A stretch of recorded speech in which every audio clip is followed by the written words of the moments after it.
সকলোকে মোৰ চেনেলটোলৈ পুনৰ এবাৰ স্বাগতম জনাইছোঁ। আজি মই আপোনালোকৰ মাজলৈ এটা সিম্পল টেষ্টি ৰেচিপি শ্বেয়াৰ কৰিছোঁ আৰু কেনেকুৱা লাগিছে জনাব। তেনেহ'লে বেছি দেৰি নকৰি ভিডিঅ'টো আৰম্ভ কৰোঁ।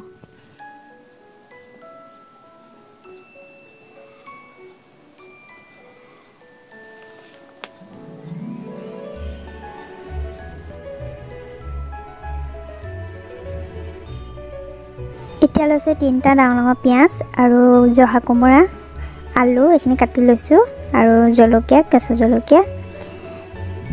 এয়া হ'ল হাঁহ মাংস।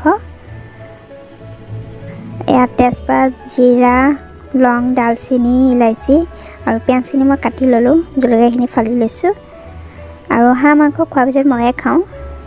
এইখিনি গৰম হৈ আহিছে। এতিয়া মই ইয়াত দিম গোটা মছলাখিনি।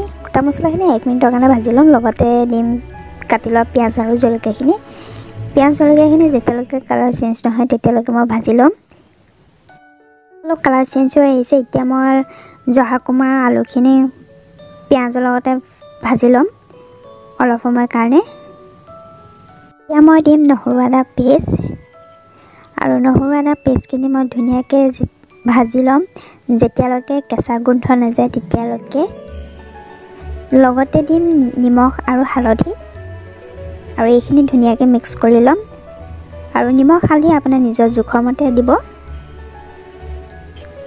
অলপমান ভাজ খোৱাৰ পিছতে মই দিম মাংসখিনিও অলপ সময় ভাজি পেলাই ঢাকোন মাৰি দিম 5 মিনিটৰ কাৰণে। এতিয়া মই ঢাকনিখন খুলি চাইছোঁ, মাংসৰ পৰা অলপ তেল ওলাই আহিছে। এতিয়া মই দিছোঁ ৰেড চিলি পাউডাৰ, জিৰা পাউডাৰ আৰু জালুক আৰু এইখিনি ভালদৰে মিক্স কৰি লৈছোঁ আৰু 2-3 মিনিটমান ভাজি ল'ম। এয়া দেখিছে মাংসৰ পৰা এক্সট্ৰা তেল ওলাই আহি আছে। আৰু মই এতিয়া দিম গৰম পানী মই 1 গ্লাছ দিম।